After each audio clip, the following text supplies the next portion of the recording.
Midnight. Open ocean. No land in sight. The Serenity Diamond, an $800 million floating palace, glided silently across international waters. Its decks shimmered under moonlight. Inside, tuxedos clinked glasses, influencers live-streamed the Champagne Tower, and a jazz quartet played Sinatra. Somewhere below, a little girl in a silk dress spun around barefoot on imported mahogany floors. Laughter echoed like music. Then, the lights flickered. A second later, the engines died. Total blackout. Gasps filled the ballroom. Silence. Then, gunshots. Screams. Chaos. Outside, black speedboats surrounded the yacht like sharks. Dozens of armed men in tactical gear climbed aboard, faces hidden behind masks and night vision goggles. One fired a round into the air. "No one moves," he shouted. "Everyone down. You're now property of the Black Vulture." Passengers dove to the floor. One man vomited. A billionaire clutched his wife and sobbed. In the corner, behind a curtain near the champagne bar, a woman in a staff uniform didn't scream. She didn't run. She reached into her boot, slid out a compact tool, not standard issue. No one knew her name. They thought she poured drinks. But tonight, she would decide who lived and who didn't. And the pirates had no idea what was coming. 12 hours earlier, the Serenity Diamond was the picture of perfection, docked at Marina Bay Sands in Singapore. The yacht's polished hull reflected the golden sunset. Staff in white uniforms moved briskly, preparing for the most exclusive voyage of the season, a 4-day open-sea gala for tech elites, Hollywood moguls, and billionaires looking to escape land and responsibility. Among the invitees, Nolan Trask, CEO of Trask Ion Systems, a trillion-dollar AI defense contractor, and his 8-year-old daughter, Lila. Widowed 2 years ago, Trask rarely appeared in public. But this voyage? It was for her. He said, for her birthday. A private party at sea. By the pool deck, Lila twirled in her pale pink dress, holding a sketchbook filled with spaceships and dragonflies. She didn't care about hedge funds or champagne. Just stars and stories. Inside the operations room, the yacht's captain checked systems. The weather was clear. Route locked. Fuel level solid. A technician noted a faint echo on the radar. Likely another cargo vessel, but dismissed it. Normal traffic. No one noticed the woman in the background. She moved like staff, clipboard in hand. Discreet earpiece, eyes down. But she wasn't on any official roster. Her name badge read Sarah, but that wasn't her name. In reality, she hadn't used her real name in years. Her cover story: contracted event support. Her true mission: covert protection. 2 weeks earlier, an intercepted message warned that Trask might be a target. No one could pinpoint the threat, just whispers on the dark web, chatter in obscure forums.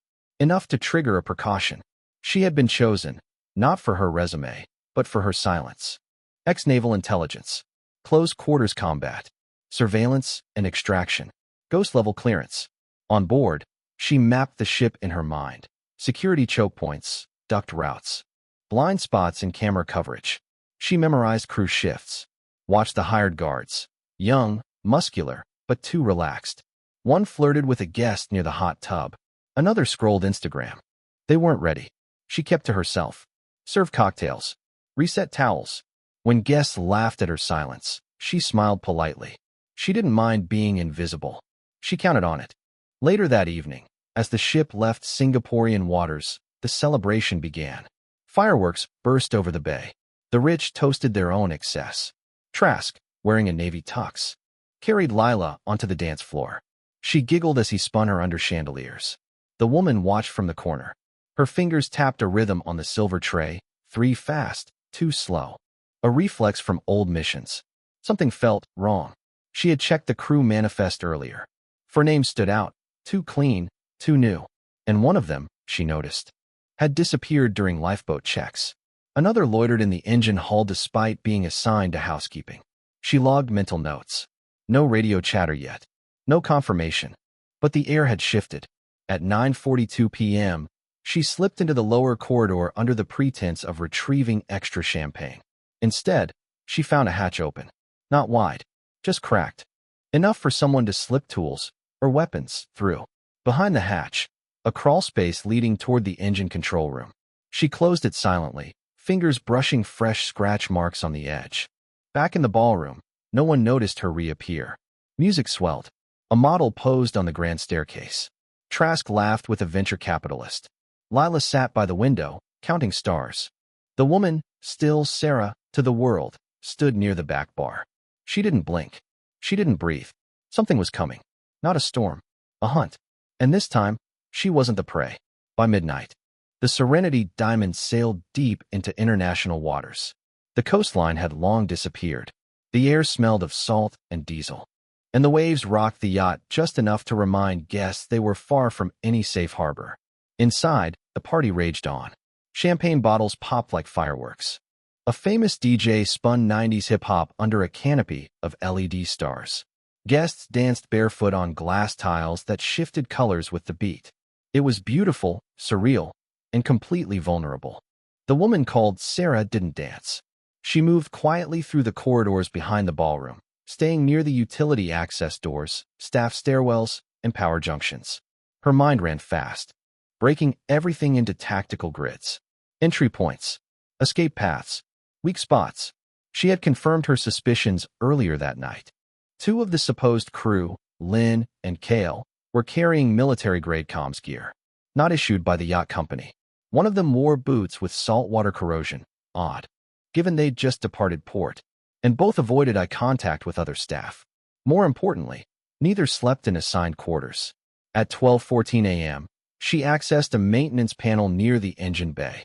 Inside, she found a tiny device magnetically clipped to a fuel control relay, barely visible unless you were looking. She was looking. It wasn't a bomb. It was a tracker, possibly paired with a signal booster on the hull, which meant someone outside the ship knew exactly where they were. She pulled out her encrypted phone. No signal. Jammed. That was no accident. She palmed the tracker and returned it to her pocket. Her steps quiet, she slipped back into the ballroom. The crowd had thinned. Some guests retired to cabins. Others moved to the cigar lounge. Trask was still awake, sipping something dark from crystal glass. Lila had fallen asleep on a cushioned bench, sketchbook in her lap. The woman approached discreetly. "Sir, would you like me to escort your daughter to her room?" she asked in a soft voice, still playing her role. Trask looked up, startled, then grateful. "Please. Thank you, Sarah," she said. "I've got her." She carried Lila with a gentle, practiced ease. The child stirred but didn't wake. Her drawing slid to the floor. On the last page, a spaceship battled shadowy monsters above Earth. Fitting. Once Lila was tucked into bed, the woman secured the cabin, jammed the interior lock with a utensil, and activated a motion sensor from her kit, just in case. Then she moved to the upper deck. Wind slapped her face. The sea was black, endless. She scanned the horizon with her own monocular lens. There, at 1 o'clock. No navigation lights. Low in the water. Fast-moving. She zoomed in. For speedboats. Military-style hulls. Suppressed engines. At least a dozen men per boat. They were closing in fast. She tapped her earpiece. Nothing but static. She turned, heading for the bridge. But she was too late. A dull thunk sounded from below. Then another. Grappling hooks. Steel cables tightened against the rails. Shadows climbed the hull. She reached for her ankle holster, but remembered, no guns. Not on this job. Just blades, tools, and her mind. A loudspeaker crackled. "All personnel, remain where you are. Do not resist. This is a takeover." A single scream echoed, and then silence. She melted into the shadows. The pirates had boarded, but they weren't the only ones hunting tonight. The pirates moved with terrifying precision.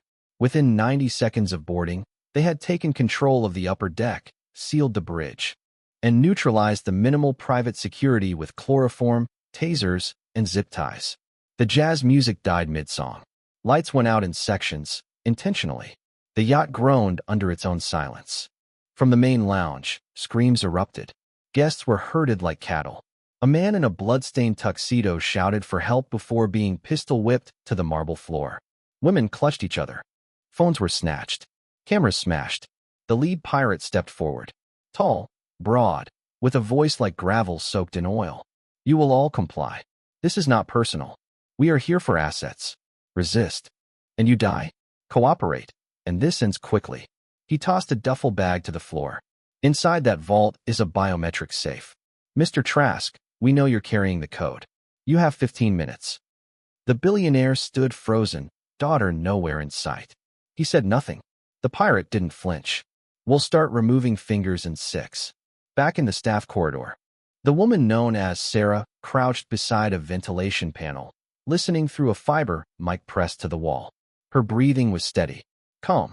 Her eyes scanned her makeshift gear, zip wire, acid vial, 2 ceramic knives, and a tracking beacon, no signal yet.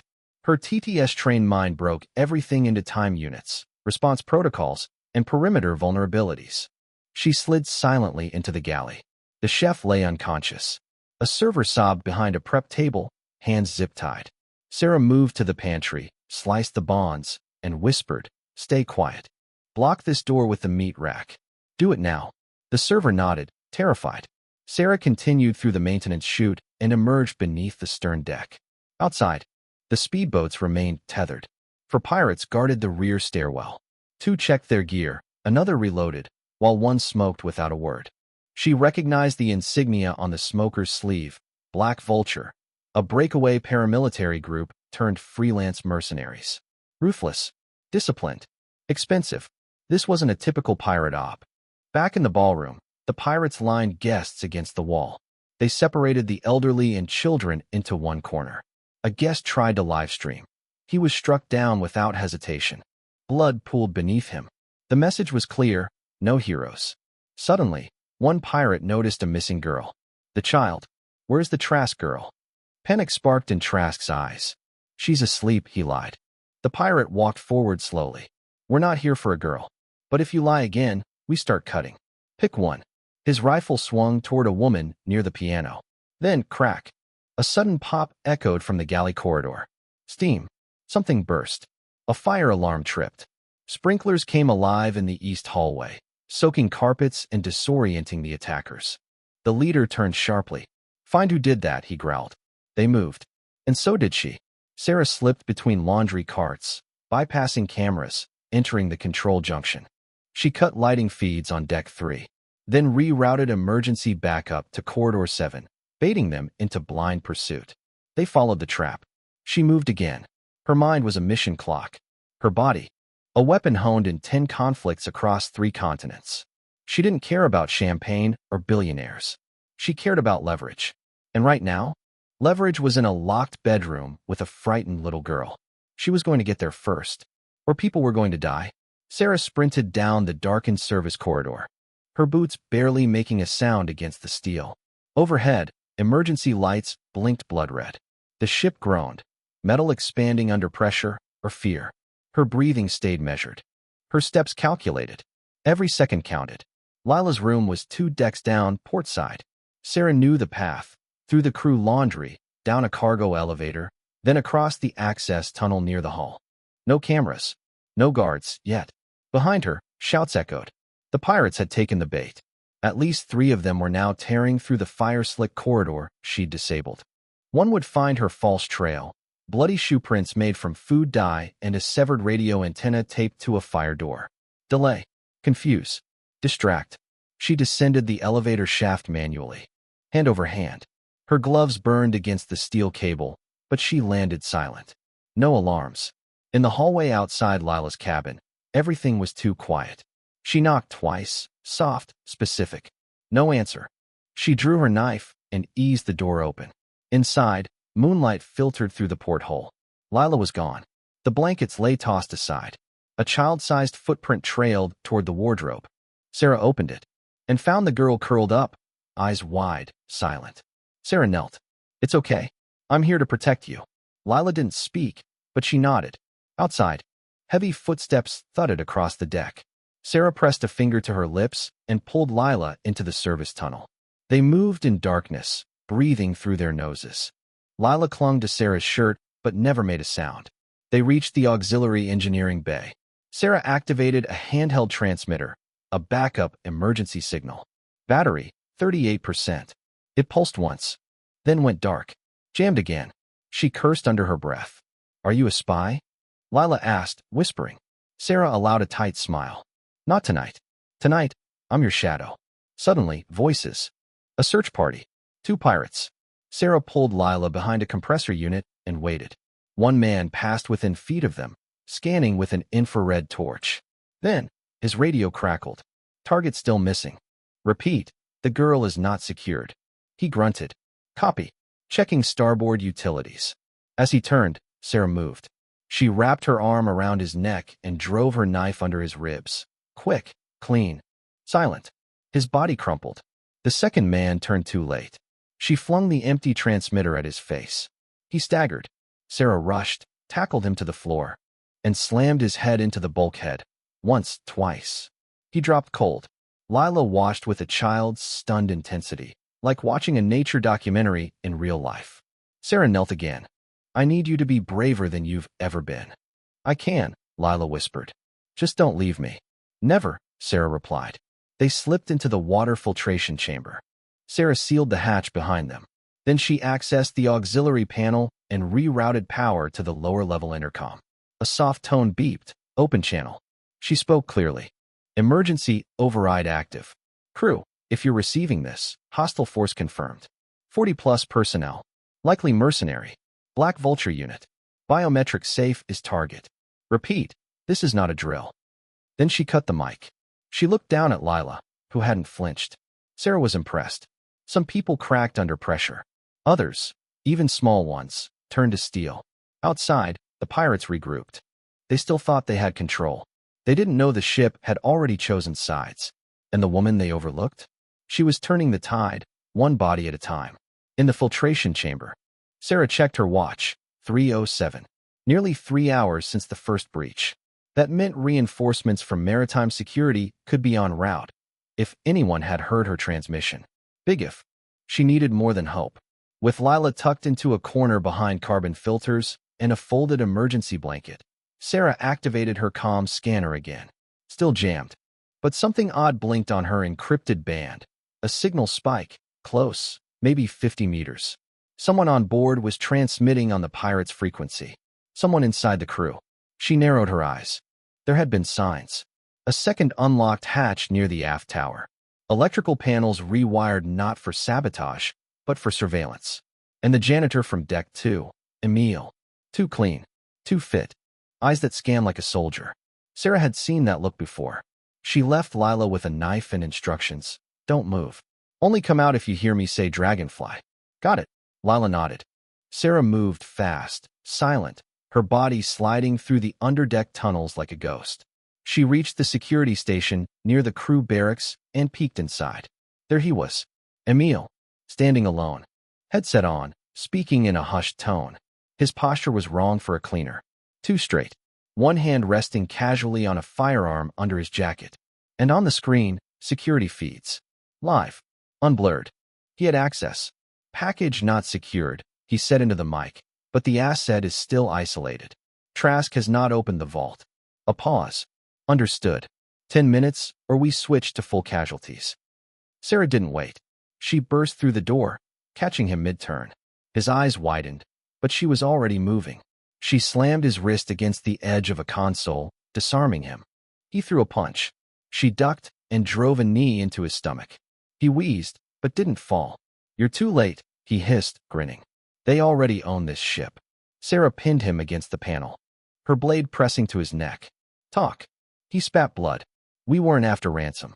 This was about Trask's neural key. He's building a next-gen AI protocol. Autonomous defense. Governments would kill for it.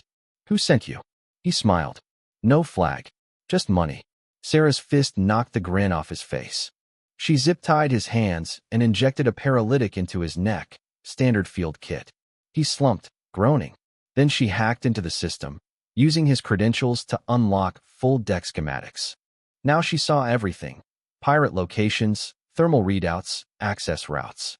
They'd taken the server room, the engine core, and 2 lifeboats as fallback. But they missed something. The ballast control chamber. Isolated. Unmonitored. She could use it. She locked all internal hatches, sealing pirates inside zones. A delay tactic. Then, she pinged every emergency beacon aboard with a distress code. Sovereign breach. AI protocol at risk. It was a message only certain agencies would recognize. And they would come. She returned to Lila. Time to move, she whispered. As they slipped into the ballast crawl space, Lila asked, "Was that man one of the bad guys?" Sarah nodded. "But he looked like crew. Bad people usually do." Lila thought about it. "How do you know who's good?" Sarah looked straight ahead. "You don't," she said. "You just act before they do." Far above them, the pirate leader slammed his fist on the table. "She's still out there," he snarled. "Find her. Now." But by the time they realized what she'd done, the ship was no longer theirs. Deck by deck, the Serenity Diamond was transforming from a floating palace into a war zone. Pirates were scrambling. Doors were sealed that shouldn't be. Power in certain corridors was mysteriously cut. Their comms, once seamless, now burst with static and misdirection. Someone was inside the system. Someone who knew how to bleed them without firing a single shot. The pirate leader, codenamed Corda, paced the command lounge they'd seized near the bridge. His night vision goggles sat useless on the table. Rage simmered behind his scarred face. "She's not just a guard," he growled to his second-in-command. "She's military. Tier 1, maybe. NSA. Langley. Doesn't matter. She's bleeding us." His lieutenant, slimmer, twitchier, offered a solution. "We take the child. Use her. Force Trask to give up the neural key." Corda hesitated. Not out of mercy, but calculation. "Do it." Meanwhile, Sarah had led Lila into the ballast control room, an area the pirates had ignored. It was loud, industrial, dimly lit, but safe. For now, she set up makeshift surveillance using scrap electronics and duct-taped motion sensors. Every tool in the room became a potential weapon. Lila sat cross-legged, sketching. Dragons, mostly. "You okay?" Sarah asked, crouching beside her. Lila nodded. "I'm scared, but I feel safe when you're here." Sarah smiled, just slightly. "That's the idea." Her encrypted device blinked again. A faint pulse. Not a full signal, but something. "Someone's close," she whispered. She tapped into the ballast system and redirected water tanks, causing the ship to list gently to port. It was subtle, but it would pull the pirates into certain passageways and away from others. They moved just like she expected. She slipped back out, alone. Through the vent system, Sarah reached deck 4. A pirate patrolled the hallway, rifle raised. She dropped behind him, disarmed him in 2 movements, and used his own radio to feed false commands. "Secure deck 5. Target moved below." They bought it. She circled behind another squad near the spa deck, knocked out 2. Left the 3rd alive on purpose. He'd report a ghost, and ghosts scare men more than bullets. In the command lounge, Corda received the update. "She's everywhere," a guard panted. "Like she knows what we'll do before we do it." "She does," Corda muttered. "And that means she's been here all along." He turned to Trask, now zip-tied to a railing. "Time's up. You give me the key, or your daughter disappears." Trask's face went white. You don't have her." Corda smiled. "We will." Sarah was already moving. She'd found the child, the mole, the system's soft points. Now, she was hunting the leadership. She returned to the ballast room, lifted Lila into her arms, and whispered, "We're leaving." "Where?" "To end this." She led the girl through maintenance tunnels that opened into the rear helipad stairwell. There, hidden beneath a coiled tarp, she uncovered what she'd been saving: a flare gun, a first aid pouch, and a small pulse jammer. One use only.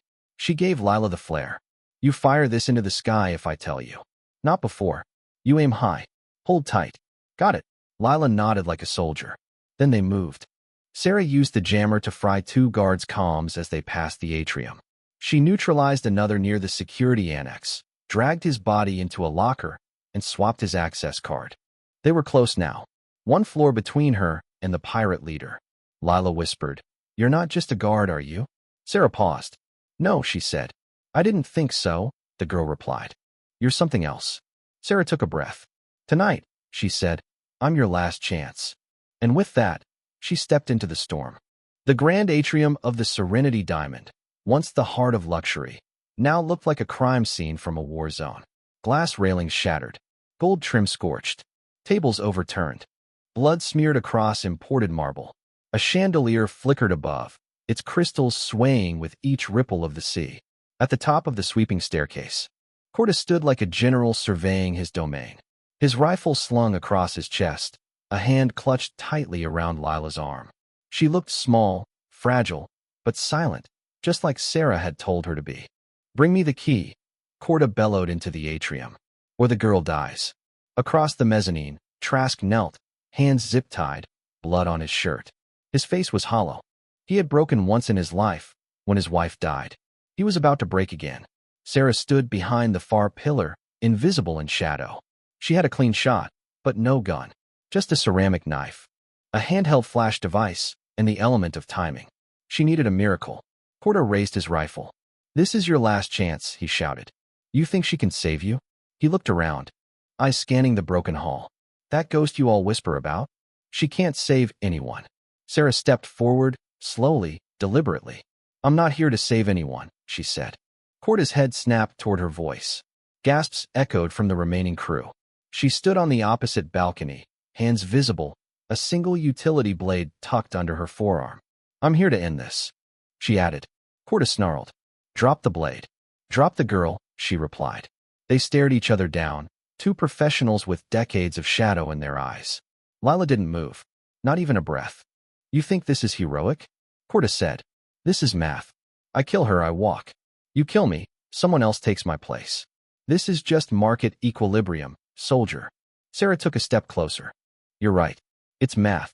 She tossed a small black orb into the air. It landed near Corda's feet. "Let's do the numbers." The flashbang detonated with a blinding white pulse and a bone-rattling snap. Lila dropped to the ground, just as Sarah had taught her. Corda stumbled, screaming, weapon flailing. Sarah vaulted over the balcony rail, landed hard, rolled, and sprinted through smoke. She slammed into Corda mid-recovery. His rifle clattered to the floor. He pulled a blade. She parried with her forearm, caught his wrist, twisted. He roared, and drove her knee into his sternum. He buckled, but he was strong. He recovered faster than expected and slammed her against the pillar. Her breath vanished. His knife grazed her neck. "You think you're better than me?" he spat. "No," she said, eyes locked. "I think I'm faster." She kicked his kneecap sideways, hard. It crunched. He screamed. In that instant, Lila picked up the fallen flare gun. She aimed high, just as instructed, and fired. The flare soared through the broken skylight, blazing red against the night sky. Sarah grabbed Corda's head and smashed it against the marble. He fell, out cold. Silence returned. Then, a distant sound. Rotors. Fast. Low. Rescue. Sarah turned to Lila, still holding the warm flare gun. "You did good," she said. "I wasn't scared," Lila replied. Sarah smiled, bruised but proud. "I know." From the far hallway, pirates scrambled, seeing the flare too late. But they didn't rush forward. They ran, because they knew what followed that red streak in the sky. Retribution. As the roar of approaching helicopters grew louder, Sarah stood amid the wreckage, her shirt torn, face bloodied, but eyes sharp. She had bought them time. She had turned the tide. And the pirates? They just learned what it means to corner the wrong woman. Searchlights tore across the night sky as the first response chopper circled the Serenity Diamond. From above, the ship looked like a wounded Leviathan, deck lights flickering, lifeboats missing, sections blackened from flash detonations. The flare still hung like a red ghost in the clouds. Two attempted to override the lifeboat clamps. Another tried to access the bridge and met a locked bulkhead. The ship was working against them. Sarah had planned for this. After neutralizing Corda, she zip-tied his hands and moved him to the center of the atrium. Lila helped drag over a curtain cord, no questions asked. The girl was still now, hardened, watching. Trask stood nearby, stunned but alive. He looked at Sarah, not with fear, not with awe, but with recognition. "You were never part of my staff," he muttered. Sarah didn't answer. She had no reason to. Her eyes scanned the sky, tracking the helicopters. For now, two were military-grade. The sound of fast ropes uncoiling hit the deck like warning bells. Elite maritime response units descended like ghosts. Full black gear, suppressed rifles, no insignias. They swept the upper decks first, then the ballroom, then the bow. Sarah met the first operator at the atrium stairwell. He raised his weapon, then paused. Her face triggered something in his visor. Clearance. Recognition. He lowered his rifle. "Echo 7?" he asked. She nodded once. "Target secure. Civilians contained," she said crisply. He radioed up. "Package found. Situation stabilized. Proceeding with detainment." Operators fanned out. rounding up remaining pirates. Some resisted, briefly. 2 were shot. Most surrendered, dropping their weapons and falling to their knees. Others simply cried. The op was over in 8 minutes. And then, silence. The lights came back on. The elevator systems rebooted. Music, from the yacht's automatic playlist, started again in the background, glitching on a jazz loop. Sarah stood in the atrium, bloodied and soaked in salt water, staring at the wreckage. The staff stared at her with disbelief. One server crossed herself. Another whispered, "She saved all of us." Sarah didn't respond. She turned to Lila. "You okay?" she asked, crouching to eye level. Lila nodded. "I didn't cry." "I know," Sarah said softly. He flinched, because she was right. As medics moved in, Sarah walked to the far exit. An operator tried to stop her. "Ma'am, we need your statement." She pulled out a black card, held it up. The man paused. "Read the clearance." Stepped aside. She walked toward the outer deck, where sunrise had begun to edge the sky with burnt gold. Behind her, Corda was being dragged away in restraints. Blood on his mouth, eyes open. He locked gazes with her, just for a second. "You're not a steward," he hissed. She tilted her head. "Neither are you." Then she turned away. A nearby Zodiac boat bobbed off the starboard side. She climbed in without fanfare, started the engine, and vanished into the waves. No name, no medal, no goodbye, just gone. Above her, the Serenity Diamond stood still once again. Luxurious, silent. But no one on that ship would ever forget what happened when masks fell, and who stood up to stop it. She came in without a name. She left as a ghost. 3 days later, the Serenity Diamond sat docked at a secure naval port in Okinawa, Japan. The yacht had been impounded for investigation. Its guests flown out under tight security, and its name quietly removed from the registry. Officially, the incident never happened. The media reported a mechanical failure and crew evacuation. No hostages, no pirates, no violence. Behind closed doors, it was different. Nolan Trask stood in a high-rise glass office overlooking the Pacific, his suit pressed, his face gaunt. The board of directors demanded answers. Defense agencies requested debriefings. His daughter, Lila, sat silently beside him, drawing dragons on government-issued paper. Across the room, a government official placed a thick dossier on the desk. "She left no name," the woman said. "No agency will claim her. No country has her on record." Trask opened the file. Inside, photos from the yacht's security feeds. Blurred figures. Glimpses of action. A silhouette dragging a hostage to safety. A knife mid-strike. One frame, clearer than the rest, showed her face. Bruised and determined, lit by the flare. "She was one of ours," Trask said quietly. The official raised an eyebrow. "One of yours?" He didn't answer. Instead, he stood, walked to a private safe, and opened it. Inside, a faded photo from 15 years ago, him in tactical gear, a younger Sarah beside him. Same eyes, same steel in her posture. "She saved my daughter," he said. The official nodded. "We believe she was freelance. Or possibly reinstated without notice." Trask smiled bitterly. "She never needed permission." Across the room, Lila looked up. "Will I see her again?" Trask crouched beside her. "No one sees her unless she wants to be seen." "She said I was brave." "You were." "I want to be like her," Lila whispered. Trask looked at the sketchbook. On the latest page, Sarah, standing tall, a cape made of shadows, a red flare in her hand.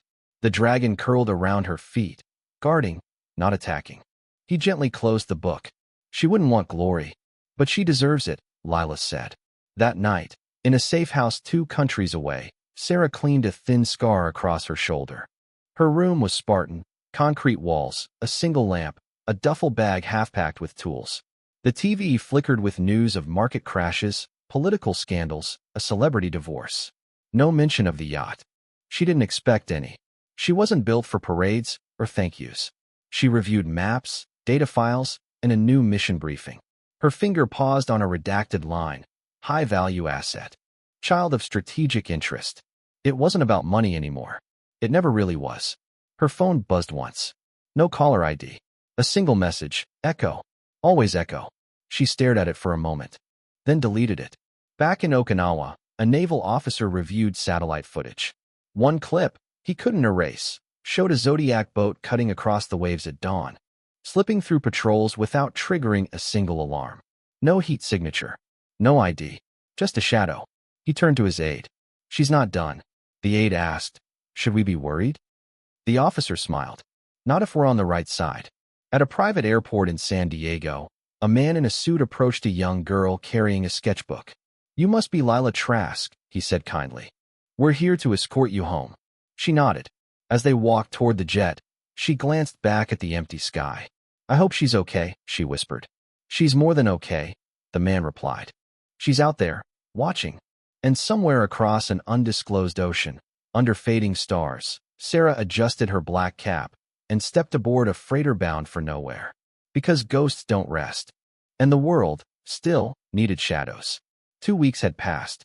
The Serenity Diamond was back in dry dock under heavy surveillance, stripped of luxury, its decks exposed, wires hanging like veins. Government agents combed every inch of the vessel. Engineers dismantled bulkheads. Forensics swept everything. And still, no solid answers. She erased herself, one analyst whispered. Hunched over surveillance footage. No prints. No confirmed ID. Even the camera logs were looped. Across the country, in Langley, Virginia, a CIA supervisor reviewed the internal report. Rogue asset. Possibly Tier 1. Unknown affiliation. Possible ties to Trask Ion Security Archive. Threat level, gray. The supervisor leaned back. She's not rogue, he muttered. She's what we call in the margins. His assistant raised an eyebrow. Sir, some operatives aren't meant to be remembered. They exist for when things go unspeakably wrong. She was one of those. Meanwhile, in a nondescript hotel room in Lisbon, a British intelligence officer scrolled through a dossier flagged Black Vulture Op, failure. He paused at a name scratched out in red. Corda, deceased, confirmed by dental. But a margin note caught his eye. Operative neutralized target with surgical precision. Evidence suggests Tier 1 U.S. training. Fieldcraft beyond contract ops. Another note. She bypassed biometric locks. Hijacked closed-circuit failsafes. Predicted troop movement patterns before they executed. He leaned back, whistled. Bloody phantom. Somewhere in Switzerland, a private arms broker received a message from a former client. Abort AI asset acquisition. Ghost compromised route. Request refund. The broker didn't reply. He simply archived the message under untouchable. Back in Okinawa, Lila Trask sat in a therapy room lined with colorful posters and soft toys. The counselor spoke gently. Can you tell me what you remember? Lila looked down at her drawing. A woman in black standing under a red flare. She didn't talk much, but she saw everything. Like, she was always ahead. Did she hurt anyone? Only the bad ones. Do you remember her name? Lila shook her head. She said names don't matter. Actions do. Later that evening, Trask returned home to his high-security compound in California. He dismissed the guards, walked into his personal archive, and opened a hidden drawer. Inside, an old field report. His own. Operation Raven Cinder. Date, classified. Mission lead, Nolan Trask. Team, 5. One of the photos clipped to the folder showed a young woman. Jungle fatigues, half smile. Eyes sharp, even in grayscale. Sarah, he whispered. He'd known she was still alive. What he hadn't expected was that she'd still answer a call.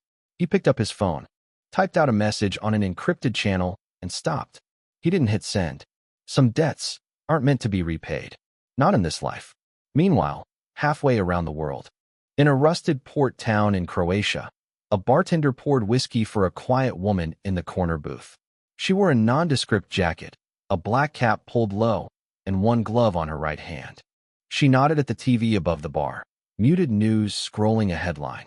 Global security firms increase AI safeguards after leaked reports.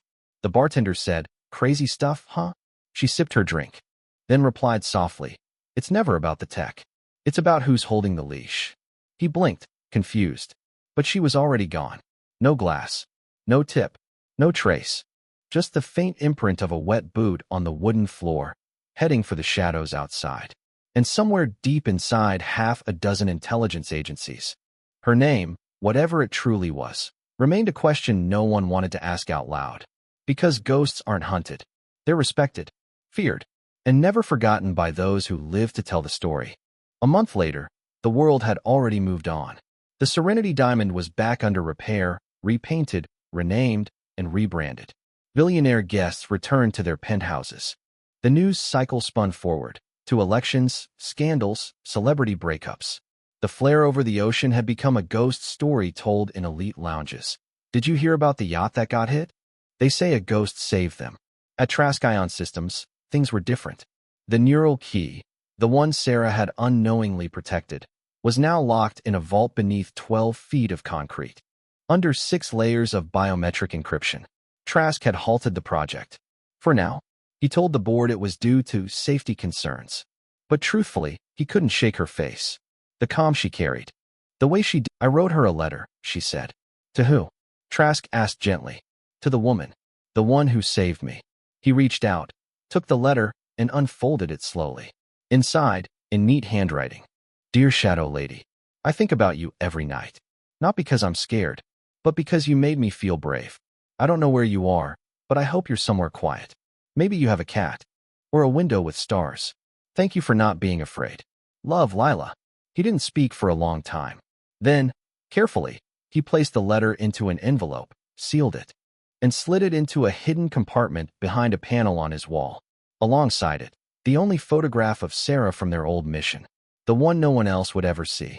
She wouldn't want attention, he said finally. But she should know someone remembers, Lila whispered. Miles away, on the outskirts of a dusty North African town, Sarah sat at a roadside cafe. She wore plain clothes, a scarf over her hair, and sunglasses that reflected the sun like mirrors. She sipped bitter coffee, listening to the laughter of children playing soccer nearby. A stray dog curled under her table. In her hand, a worn photo. A child's drawing, mailed anonymously, with no return address. A woman with a cape. A red flare. A dragon sleeping at her feet. She stared at it for a while, then tucked it into her jacket. The sun was dipping. Another mission would come. Another fire would need extinguishing. But for now, for a moment, she allowed herself to feel the thing she avoided most. Seen, not by governments, not by cameras, but by a child. And that, somehow, made all the difference. Night had returned to the ocean. A new ship, different from the Serenity Diamond, glided silently across the water, its lights dim, its guests unaware of the history buried beneath those waves. But elsewhere, far from celebration and champagne, in a quiet room lit by a single lamp, a story was being told. Not in headlines, not in files, but in a whisper. A father knelt beside his daughter's bed, tucking in the covers as she clutched her drawing close. Dragons and shadows, heroes without names. Tell me again, she asked, voice sleepy. He smiled. About the woman? She nodded. She was fast, he began. But not just fast. She was smart. She saw things no one else did. And when everyone else ran, she stepped forward. She wasn't scared? She was scared, he admitted. But she didn't let that stop her. That's what made her strong. The girl thought for a second. Was she a superhero? No, he said softly. She was something rarer. She was real. Outside, the stars blinked overhead, silent witnesses to the truths that go untold. And the lesson? True power doesn't wear a cape. It doesn't need applause. It doesn't wait to be asked. It shows up, quietly, precisely, when it's needed most. Because some heroes don't seek the spotlight. They guard it from the dark. If this story moved you, subscribe for more cinematic audio thrillers about unsung heroes and silent protectors. Share this with someone who believes in real courage, and remind them, the strongest people often walk alone.